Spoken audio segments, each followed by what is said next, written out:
Wayne, this video is for you. You can tell because it's got your name on it. You wanted to learn how to draw a truck, and I have no idea how to draw a truck. So the best way to draw a truck is to learn what a truck looks like using reference. So what we could do is go to the library, find a book of a bunch of trucks and find a picture of a truck that we can copy.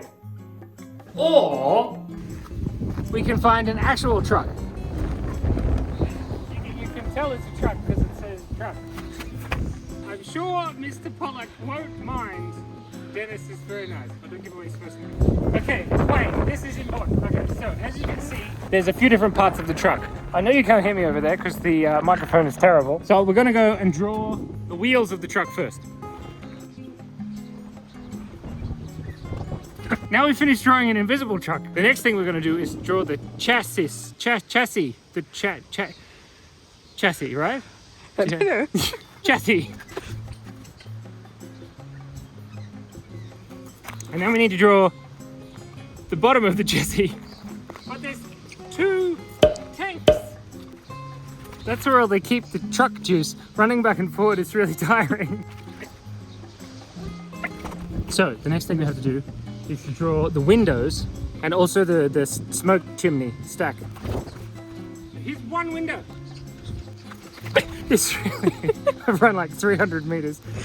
Whew, 300 kilometers. So the best thing about drawing your own truck is you can add things to your truck, as many windows as you want. So I'm gonna add some windows, and then I'm gonna add that big flary thing, and then we're gonna add the smokestack chimney thing. Out of order.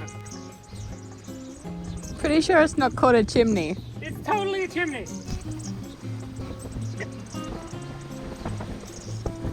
Okay, so I added a whole bunch of details, but as you can see, it looks a lot like a truck, but it's missing something.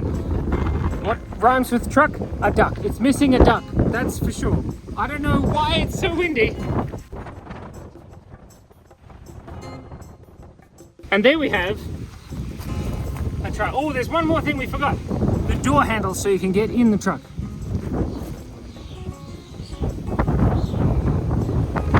And some grassy bits as well. Ta-da! Thank you, Wayne. I hope you enjoyed that. It's very windy. Thanks for my workout, Wayne. I ran between the camera and the truck way too many times.